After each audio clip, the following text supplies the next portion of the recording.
yang lain di atas kapal itu, karena seperti yang saya sudah gambarkan tadi, di atas kapal kemungkinan besar 17 pelanggaran itu akan ada di atas kapal. Lalu pertanyaannya, kalau ditemukan pelanggaran selain pelanggaran Undang-Undang 17, lalu bagaimana? Diserahkan kepada masing-masing penyidik. Jadi kalau ditemukan di atas itu ada penyeludupan manusia, diserahkan kepada imigrasi. Kalau di atas juga ditemukan adanya penyeludupan barang, diserahkan kepada bea cukai. Ada orang mati, diserahkan kepada polisi. Ada intelijen, diserahkan kepada angkatan laut. Tapi yang pertama sekali menemukan sudah pasti kapal. Sudah pasti itu Kementerian Perhubungan. Itulah sebabnya Undang-Undang Nomor 66 ini bisa dilihat di tugasnya itu jelas, membantu yang paling bawah itu selain penyidik, membantu instansi yang lain. Yaitu apa? Menyerahkan kepada instansi lain. Jadi kalau kemudian secara faktual Bakamla kemudian kewenangannya di satu sisi bisa melakukan penegakan hukum, tapi kemudian tadi menurut ahli pada titik penyidikan kemudian itu harus diserahkan kepada aparat yang berwenang. Kemudian batas-batas kewenangan Bakamla sendiri sejatinya seperti apa kalau demikian? Karena justru itu kan kemudian bisa menjadi trigger adanya ketidakpastian di mana sih sesungguhnya, siapa sih sesungguhnya yang memiliki kewenangan penegakan hukum yang lengkap di laut itu. Tadi kan Pak Sulaiman juga menyebutkan bahwa itu PPNS berdasarkan KUHP, tapi PPNS yang mana itu? Karena kan masing-masing Kementerian Kelautan punya PPNS penyidik, kemudian Kementerian Perhubungan juga ada penyidiknya, kemudian Polri meskipun dia bukan PPNS tapi kan juga punya Polair di sana. TNI Laut juga begitu.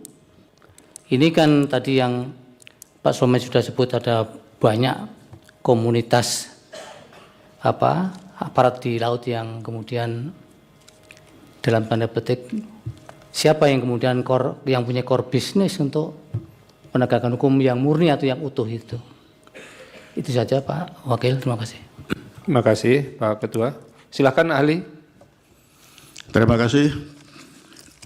Saya akan menjawab pertama pertanyaan dari yang mulia Ketua Majelis Hakim. Pertanyaannya, siapa yang memenuhi semuanya? Tidak ada. Karena sistem penegakan hukum di Indonesia itu adalah terfragmentasi. Sehingga masing-masing lembaga kementerian itu sudah ada masing-masing. Seperti yang tadi saya sampaikan di slide nomor 16. Setiap pelanggaran ada penyidiknya.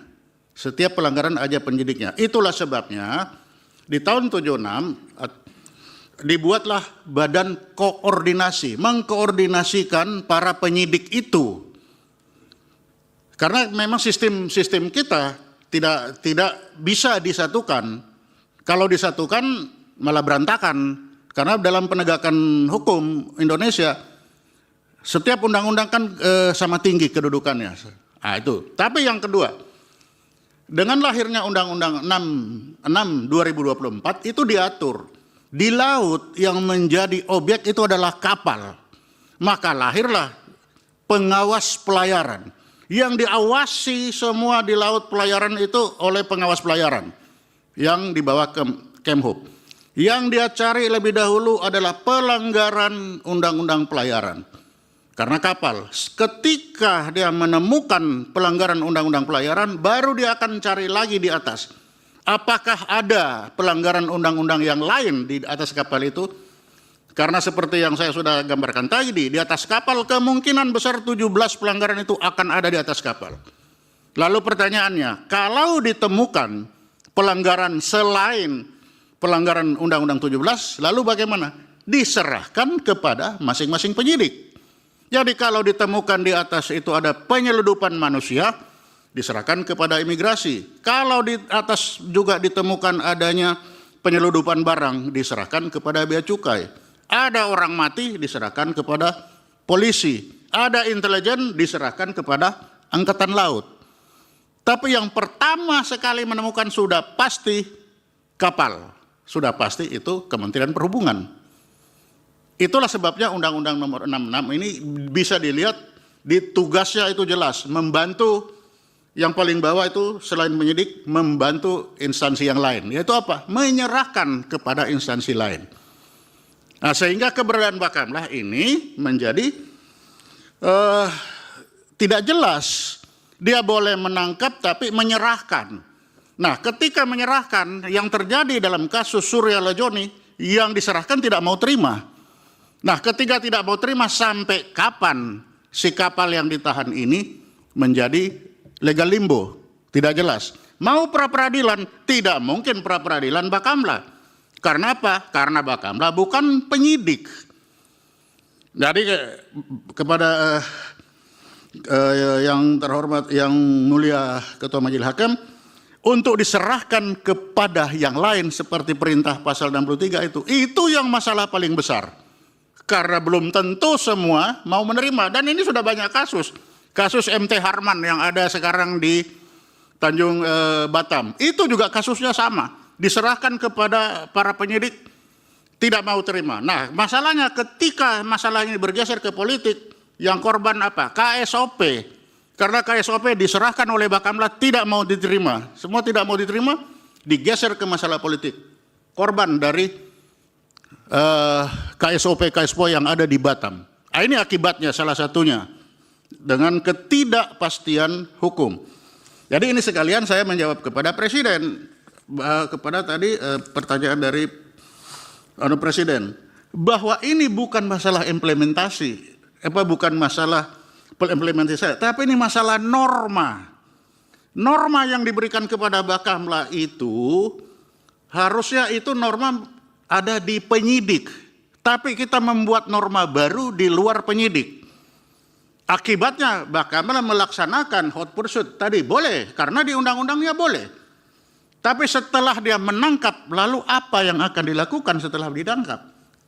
Diserahkan kepada Angkatan Laut, kepada polisi, kepada mereka semua tidak mau. Kenapa? Karena menurut mereka tidak ditemukan masalah. Lalu bagaimana mau dipaksakan? Akibatnya apa? Legal limbo. Itulah yang terjadi kepada Lajoni ini, Surya Lajoni. Sebenarnya yang terjadi juga MT Harman juga sama. Ada beberapa kapal, tapi yang hanya berani membawa ke pengadilan hanya Surya Lajoni. Yang lain tidak berani. Jadi sebenarnya ini banyak. Selama Bakamla ada selama ini, kasus seperti ini pasti terjadi. Karena tidak mungkin Bakamla diberikan kesempatan kewenangan menangkap, tidak menangkap. Tidak mungkin. Masalah setelah menangkap pasti akan terjadi. Dan yang berani satu-satunya hanya Surya Lajoni sampai hari ini. Yang lain tidak berani. Jadi bukan selama ini tidak ada banyak. Tapi tidak berani membawa ke pengadilan.